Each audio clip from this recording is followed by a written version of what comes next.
السلام علیکم ورحمۃ اللہ وبرکاتہ۔ عزیز طلبہ، پچھلے سبق میں ہم نے مفتوح، مکسور اور مضموم کے بارے میں پڑھا تھا۔ ہم نے اس میں پڑھا تھا کہ فتح کہتے ہیں زبر کو، اسی سے بنایا گیا ہے مفتوح۔ فتح کہتے ہیں زبر کو، اور جس حرف پر زبر ہو اسے کہیں گے مفتوح۔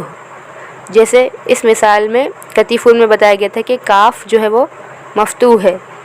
تو عزیز طلبہ، ہم نے پڑھا تھا کہ فتح کو ایک دوسرا لفظ نصب بھی ہے۔ نصب بھی فتح کو یا زبر کو کہا جاتا ہے۔ تو نصب سے بنایا گیا ہے منصوب، یعنی وہ حرف جس پر زبر ہو۔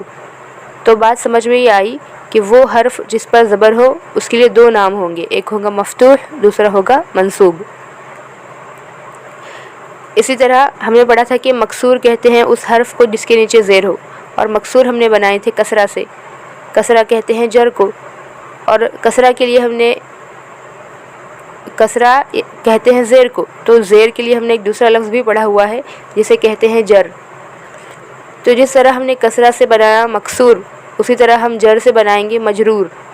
تو پتہ یہ چلا کہ وہ حرف جس کے نیچے زیر ہو اس کے لیے دو نام ہوں گے، ایک ہوگا مکسور، دوسرا ہوگا مجرور۔ جیسے مثال میں بتایا گیا ہے کتیفن کا تا جو ہے اس کے نیچے زیر ہے، تو کتیفن میں جو تا ہے وہ مکسور بھی ہے اور مجرور بھی ہے، دو نام اس کے لیے ہوں گے۔ اسی طرح ہم نے پڑھا تھا مضموم، یعنی وہ حرف جس پر پیش ہو، وہ حرف جس پر پیش ہو۔ تو ہم نے یہ کہا تھا کہ مضموم جو ہے وہ بنایا گیا ہے ضمہ سے، اور ضمہ کہتے ہیں پیش کو، اور اس سے پہلے والے سبق میں ہم پڑھ چکے ہیں کہ ضمہ کے لیے ایک دوسرا لفظ بھی ہے جس کو کہا جاتا ہے رفع۔ تو جس طرح ہم نے ضمہ سے بنائے ہیں مضموم، اسی طرح رفع سے بنے گا مرفوع۔ تو پتہ چلا کہ وہ حرف جس پر پیش ہو اس کے لیے بھی دو نام ہیں، ایک ہے مضموم، دوسرا ہے مرفوع۔ جیسے ہمارے پاس جو مثال ہے کتیفن کا فا، اس میں فا مضموم بھی ہے اور مرفوع بھی ہے۔ اس کے بعد ہمارے پاس ہے نئی اصطلاح جسے کہیں گے ساکن یا مجزوم۔ ساکن یا مجزوم، ساکن کہا جائے یا مجزوم کہا جائے، ایک ہی بات ہے۔ تو ساکن یا مجزوم وہ حرف کو کہا جائے گا جس پر جزم ہو۔ جیسے مثال ہمارے پاس وردن، وردن میں جو را ہے اس را کے اوپر جزم ہے، تو جس حرف پر جزم ہو اس حرف کو کیا کہا جائے گا؟ ساکن کہا جائے گا یا مجزوم کہا جائے گا۔ سکون سے بنا ہے ساکن اور جزم سے بنا ہے مجزوم۔ اس کے بعد دوسری اصطلاح ہے مشدد۔ مشدد اس حرف کو کہا جائے گا جس پر تشدید ہو۔ جیسے محمدن میں دوسرا میم، محمد کا جو دوسرا میم ہے اس کے اوپر تشدید پائی گئی، تو تشدید جس حرف پر ہو اس حرف کو کہا جائے گا مشدد۔ عزیز طلبہ، اس کے بعد جو اصطلاحات شروع ہوں گی وہ تھوڑی سی مشکل ہے، لیکن سمجھ میں نہ آئے تب بھی آپ اس کو یاد کر لیجئے، کیونکہ جیسے آپ کا سبق آگے بڑھتا جائے گا آپ کو پھر سمجھ میں خود بخود آنے لگے گا۔ تو نئی اصطلاح ہمارے پاس ہے تعریف۔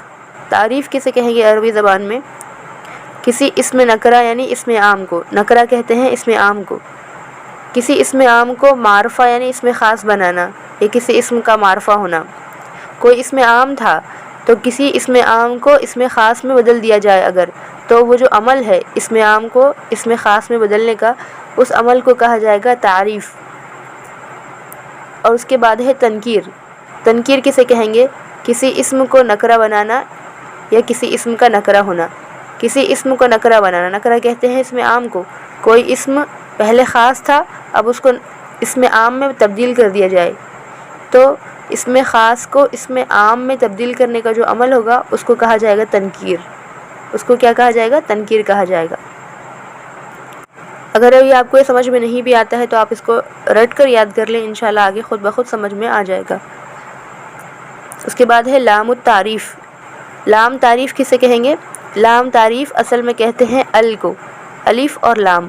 الف اور لام یہ جو دو حرف ہیں الف اور لام، جو کسی اسم پر لگایا جاتا ہے، اس ال کو جسے ال کہا جائے گا، ہے نا، تو جو کسی اسم پر لگایا جاتا ہے اسے کہیں گے لام التعریف۔ جیسے کہ مثال بتائی گئی الکتاب، الکتابو اصل میں لفظ کتاب تھا، تو کتاب سے پہلے جو ال لگایا گیا ہے الف لام، تو اس ال کو کیا کہا جائے گا؟ لام التعریف کہیں گے، جیسے الکتابو میں ال، یہ لام التعریف ہے۔ اور اس کے بعد والی جو ہمارے پاس اصطلاح ہے وہ ہے معرف باللام۔ دیکھیے لام تعریف اور معرف باللام میں کیا فرق ہے، اس کو سمجھنا بہت زیادہ ضروری ہے۔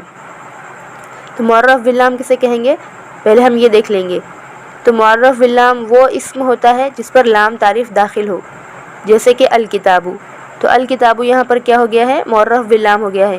یعنی جیسے کہ مثال کے طور پر ایک اسم ہمارے پاس تھا کتابن، کتابن بغیر الف لام کے تھا، یعنی بغیر لام تعریف کے تھا، تو جب ہم نے اس پر الف لام لگائے تو الف لام لگانے کے بعد وہ معرف باللام ہو گیا، یعنی الف لام لگایا ہوا۔ تو لام تعریف اور معرف باللام میں فرق کیا ہوا؟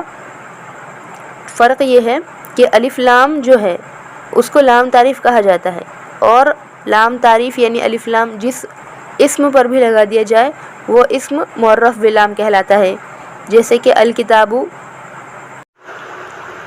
تو ہمارے پاس جو مثال ہے الکتابو، تو الکتابو اصل میں پہلے کتابن تھا، پھر اس کے اوپر لام تعریف لگائی گئی، یعنی ال اس پر داخل کیا گیا، ال اس کو لگایا گیا۔ تو جب ال لگایا گیا یعنی لام تعریف لگایا گیا تو اسم الکتابو معرف باللام ہو گیا، یعنی لام تعریف کے داخل کرنے کے بعد اسم معرف باللام ہو جاتا ہے۔ عزیز طلباء، امید ہے آپ کو آج کا درس سمجھ میں آ گیا ہوگا۔ ایک بار پھر آپ سے یہ کہنا ہے کہ اس کو رٹ کر یاد کیجیے، جب تک آپ یاد نہیں کریں گے، عربی کا معلوم آپ یاد نہیں کریں گے، آپ کو کچھ فائدہ نہیں ہوگا۔ جزاکم اللہ فخیرا جزا۔